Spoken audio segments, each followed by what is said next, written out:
What's going on, guys? This is VinylicPuma, back with another Fallout 4 countdown video, and today I wanted to go over 10 of what I think are among some of the best or most interesting Easter eggs, secrets, and pop culture references in Fallout 4. Now, real quick, and before we start, this video is going to focus mostly on Easter eggs and secrets that are pop culture themed rather than Easter eggs that don't seem to reference much of anything. So if it references a TV show, video game, or movie, it's more likely to be on this list rather than a funny assortment of mannequins that don't seem to reference much of anything. Also, I'd like to present a challenge to you guys. If you didn't know all of the Easter eggs, or if you learned something from this video, feel free to leave a like. And if you knew everything I've talked about in this video, feel free to leave a dislike. But without further ado, these are 10 Easter eggs in Fallout 4, starting now. Number 10. Die Hard/Lethal Weapon. Now, in order to find this little Easter egg, you're going to need to go to the Bad TFL regional office location. And once you're inside, you're going to need to go straight until you reach the hallway with the laser turret, turn left and head down that hallway until you can turn right. And then from here, you should be in an office room, and if you turn left in the office room, you should find a windowed office with a locked door.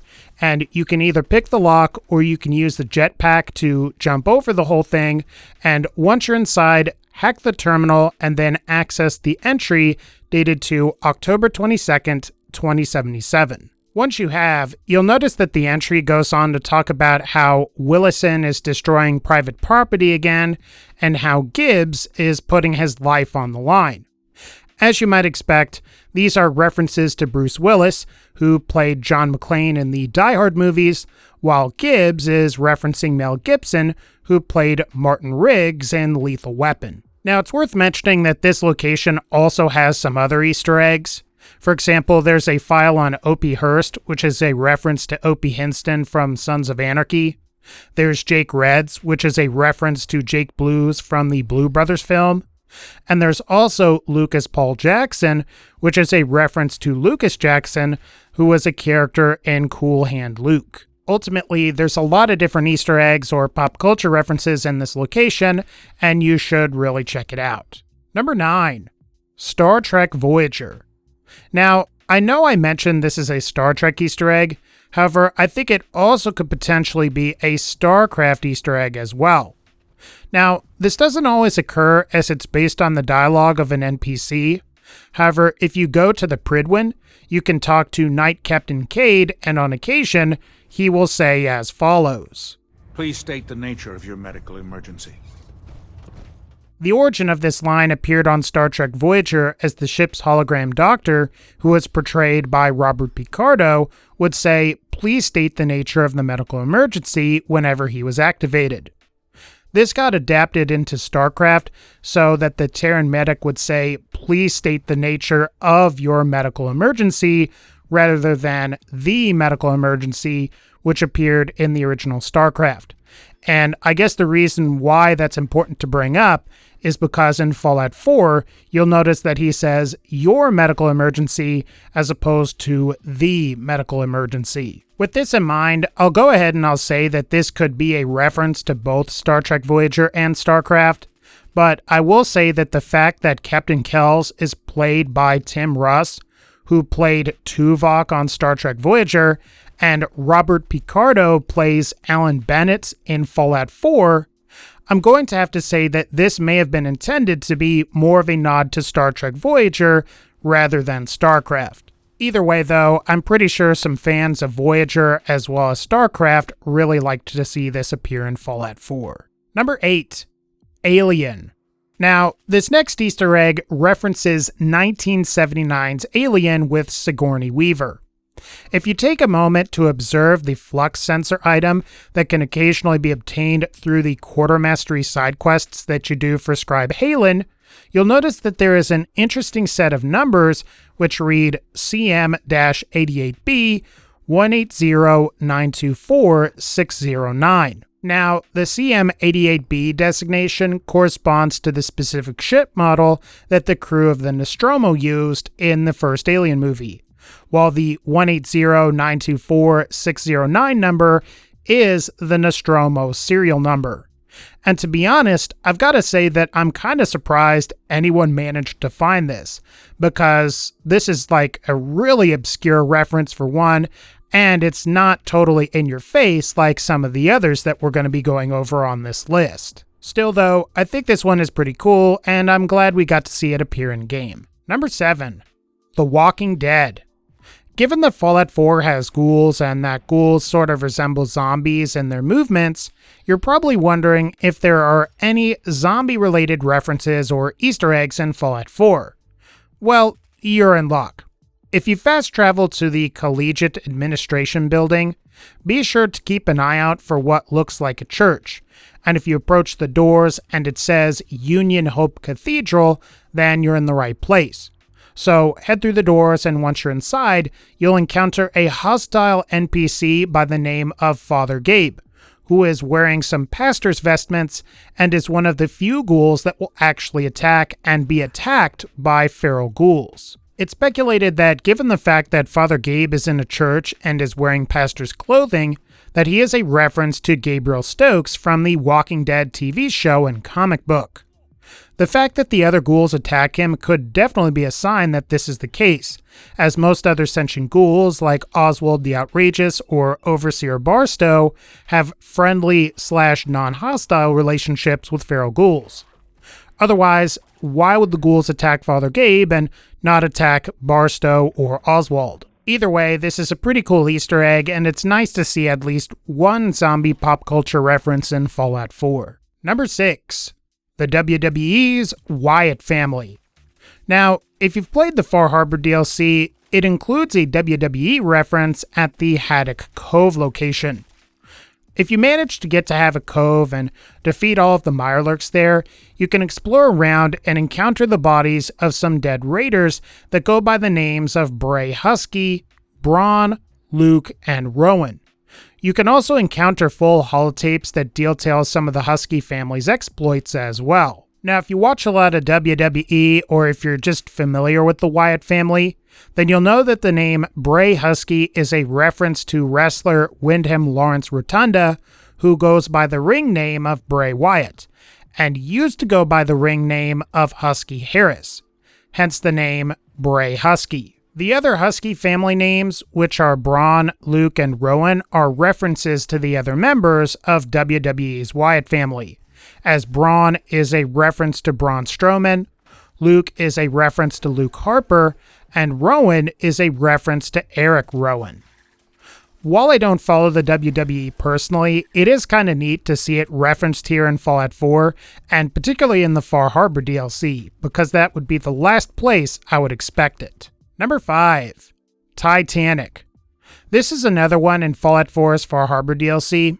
If you fast travel to the nucleus and then open up your map and swim around in a body of water just north of the nucleus, you'll notice that there is a bunch of wrecked ships in the area.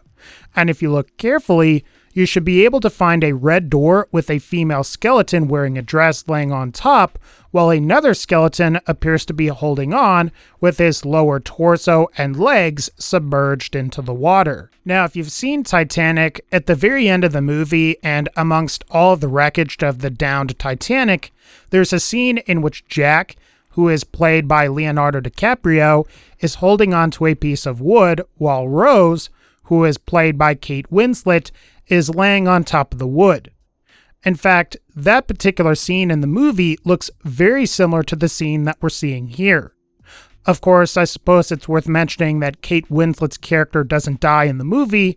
However, it's clear that by seeing both of these skeletons arranged in this specific way, that this is clearly a reference to 1997's Titanic. Otherwise, there's not really a whole lot else to this one, as this Easter egg is pretty straightforward. Number 4. Jaws. Now, this Easter egg is on a boat on the Charles River that's located in the area between both Oberlin Station and Cambridge Polymer Labs.